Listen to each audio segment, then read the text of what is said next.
ಪಕ್ಷ ಸಂಘಟನೆ ವಿಚಾರವಾಗಿ ನಾಳೆ ರಾಜ್ಯಾಧ್ಯಕ್ಷರ ಸಭೆ ಕರೆಯಲಾಗಿದೆ.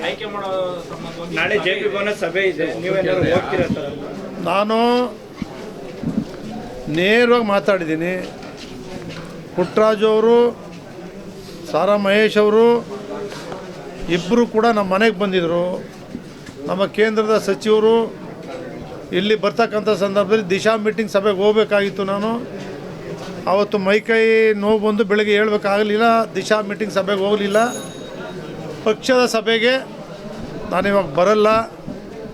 ನಾನು ಪಕ್ಷದ ಸಂಘಟನೆಗೆ ಓಡಾಡಲಿಕ್ಕಾಗೋದಿಲ್ಲ.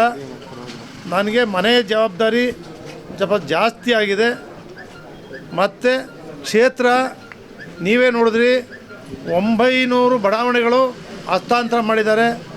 ಸುಮಾರು 10 ವರ್ಷ 15 ವರ್ಷದಿಂದ ಮೂಡಾನೂ ಅಭಿವೃದ್ಧಿ ಮಾಡಿಲ್ಲ, ನಗರ ಪಾಲಿಕೆನೂ ನಮಗೆ ಸೇರಲ್ಲ ಅಂತ ಮಾಡಿಲ್ಲ. ನಿನ್ನೆ ಮುಖ್ಯಮಂತ್ರಿಗಳ ಸಭೆಯಲ್ಲಿ ಹೇಳಿದ್ವಿ 624 ಈಗ ವರ್ಗಾವಣೆ ಆಗಿದ್ದಾವೆ.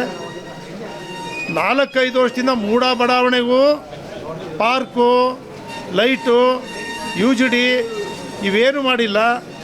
ಇವೆಲ್ಲವನ್ನು ಕೂಡ ಹಗಲು ರಾತ್ರಿ ಮಾಡ್ತಾಯಿದ್ರು ಕೂಡ ಸಮಸ್ಯೆಗಳು ಹಣ ಇಲ್ಲದೆ ಬಗೆಹರಿಸೋಕ್ಕಾಗ್ತಾಯಿಲ್ಲ.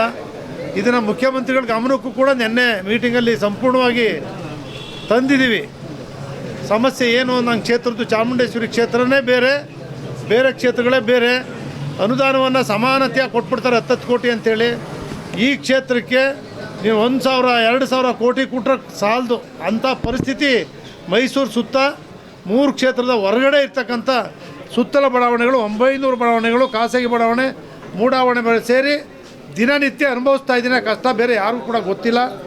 ಆ ಜನರ ಸಮಸ್ಯೆಗಳು ಬಳಸಿ ಕೂಡ ಮುಖ್ಯಮಂತ್ರಿಗಳ ಸಭೆಯಲ್ಲಿ ನೆನ್ನೆ ನಾವೆಲ್ಲ ಶಾಸಕರು MP ಗಳು ಎಲ್ಲರೂ ಕೂಡ ಒತ್ತಡ ಮಾಡಿದ್ದೀವಿ. ಈ ಕೆಲಸದಲ್ಲಿ ನಾನು ಹಗಲು ರಾತ್ರಿ ನಿಂತಿದ್ದೀನಿ ಹೊರತು, ಬ್ಯುಸಿಯಾಗಿದ್ದೀನಿ ಹೊರತು ಬೇರೆ ಯಾವುದೇ ಕಾರಣದಿಂದಲೂ ಕೂಡ ನಾನು ಸಭೆಗೆ ಹೋಗಲ್ಲ ಅಂತಕ್ಕಂಥ ನೇರವಾಗಿ ಅವ್ರಿಗೆ ನಾನು ಸ್ವಲ್ಪ ಬಿಟ್ಕೊಡಿ, ನಾನು ಸ್ವಲ್ಪ ಅಭಿವೃದ್ಧಿ ಮಾಡ್ತೀನಿ ಅಂತಕ್ಕಂಥ ವಿಚಾರವನ್ನು ಅವ್ರಿಗೆ ಹೇಳಿದ್ದೀನಿ.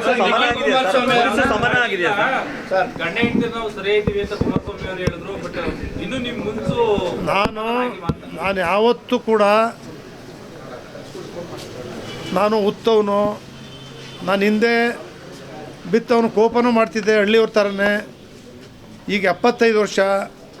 ನಾನು ಕೂಡ HD ದೇವೇಗೌಡರು ಅಷ್ಟು ತಾಳ್ಮೆ ಇಲ್ಲದೆ ಇದ್ದರೂ ಈಗ ಸ್ವಲ್ಪ ನಾವು ಅವರಲ್ಲಿ ಒಂದು 50% ಆದರೂ ತಾಳ್ಮೆಯಿಂದ ಇರಬೇಕು ಅಂತಕ್ಕಂಥ ಭಾವನೆ ಬಂದ್ಬಿಟ್ಟಿದೆ. ಹಂಗಾಗಿ ತಾಳ್ಮೆಯಿಂದ ಇದ್ದೀನಿ, ಯಾವುದೇ ಕೋಪ ದ್ವೇಷ ಇಲ್ಲ.